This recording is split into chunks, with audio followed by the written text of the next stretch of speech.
السلام علیکم ورحمت الله وبرکاتو.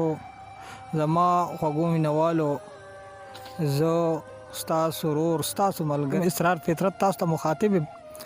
مینوالو، موږ سره نن داسې شخصیت میلمه شوی دی چې نوموړی شاعر دی، د ډاګۍ اوسیدونکی دی، اسدعلي اسد صاحب.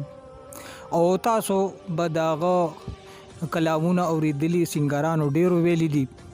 ډیر نوموړی او ډیر جوړ خیاله شاعر دی.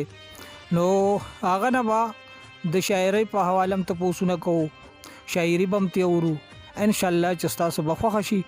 نو اسدعلي اسد صاحب، زه تاته په خپل پروګرام کې هرکلی وایم، هر کله راشي ته به مینوالو ته څه وایې او یو څو تپوسونه به وي، هغه به زه تا نه وکړم او بیا به د هغې نه پس ته موږ ته یو څو خواږه شعرونه ووایې. ډیره مننه کومه، ډیره ګرانه محترمه ښکلي لیکوال فطرت صاحب، مشکور یم چې دوره په محبتونو سودونو مراله دعوت راکو. د زړه د تله شکریا ادا کوم. ډیره مننه اسدعلي اسد صاحب. زمونږ د ارمانو چې مونږ تا نه پروګرام وکړو او زمونږ مینوالو بم ډیر داسې کو چې تاسو اسدعلي اسد صاحب نه پروګرام وانه غوښتو. نن ډیره د خوشحالۍ خبره ده. خو اسدعلي اسد صاحب، تاسو د شاعرۍ څومره وخوښو چې تاسو د شاعرۍ میدان ته راغلي، نو دغه به تاسو خپل مینوالو ته ووایئ. او بله خبره دا ده چې یو دا خبره هم ځان سره یاد وساته، بله خبره دا ده چې ډېر خلک دا وایي چې دا شاعري دا د عشق نه کېږي، څوک عاشق شي په چا باندې. نو لږ وضاحت په خپل مینوالو ته د دې خبرې وکړه، د دې نه پس به بیا چې موږ ته شعرونه ووایي، مینوال به په انتظار وي. خاجي سوالونه هم خورانه ډېر ګران وکړلو.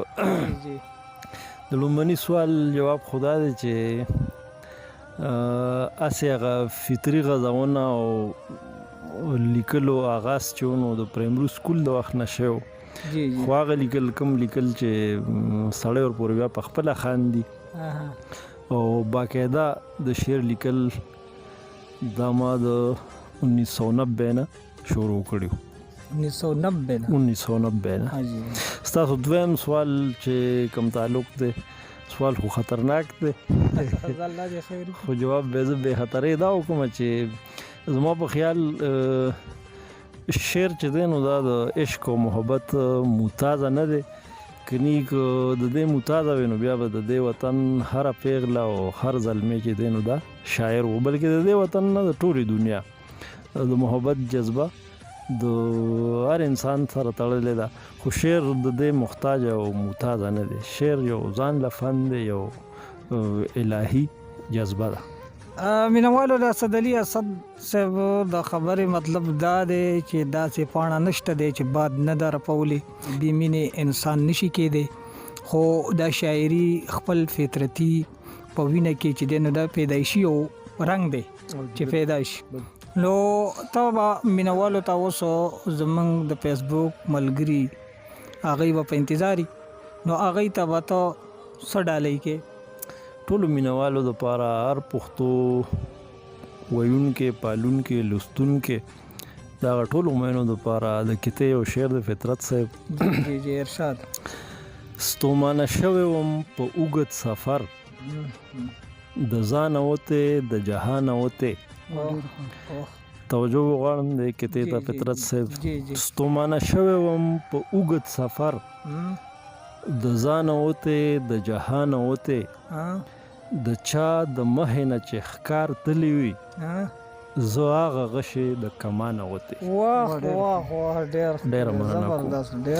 د غزل 2-3 شعره به مینوالو ته ووایم. چې شته کېږم نه نو دی د زړه وباسم، چې شته کېږم نه نو دی د زړه وباسم، د دنیا د غم ازغې د زړه وباسم. او اوس به ښکلو ته د ښکلو په شان ګورم، اوس به ښکلو ته د ښکلو په شان ګورم، توقع د یارانې د زړه وباسم. مننه جی. او بې د یار هم خندا خوشحالي کېږي، بې د یار هم خندا خوشحالي کېږي، تجربې له دا سړی د زړه وباسم. واه واه ډېر ښکلی. مننه جی. او شعر د نن به راشي که پرون د راتلو نه وه، نن به راشي که پرون د راتلو نه وه، دغه خیال دا اندېښنې د زړه وباسم. واه واه. او دا مکتبه درته ووایم، زه اسد یمه بلد یم د دردونو، زه اسد یمه بلد یم د دردونو، ظلم زور د زمانې د زړه وباسم. واه واه ډېر ښکلی. ډېره مننه. ډېر ښکلی. صدري اسد صاحب یوازې خو په دغه باندې خلاصې دې نه کېږي ځکه چې ډېر وخت ارمان او زمونږ ډېر انتظار و، نو نور بس داسې دی کې ځکه په دې لږو دغو مونږ نرځا کېږو.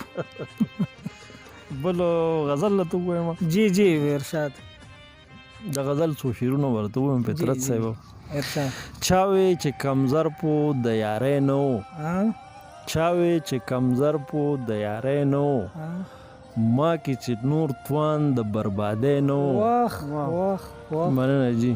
چا وی چې کمزر پو د یارۍ نه و، ما کې چې نور توان د بربادۍ نه و، او ما پسې اسمان داسې راغستې وه، ما پسې اسمان داسې راغستې وه، تا به وې زما چې لکه خدای نه و. واه واه. مننه جی. ما پسې اسمان داسې راغستې وه، تا به وې زما چې لکه خدای نه و، او سوال دا و چې څنګه داسې بدله شوې، سوال دا و چې څنګه داسې بدله شوې، سوال مې د اوبو وړې خوارۍ نه و، او هر هغه سړی تیمور باچا به شي، هر هغه سړی تیمور باچا به شي، څوک چې پروادار د ناکامۍ نه و. او د اخري شعر به درته غزل ووایم. چال د رکیب خو خو جانانه مې، چال د رکیب خو خو جانانه مې، دی لا د اسد د جوارۍ نه و. واه واه ډېر ډېره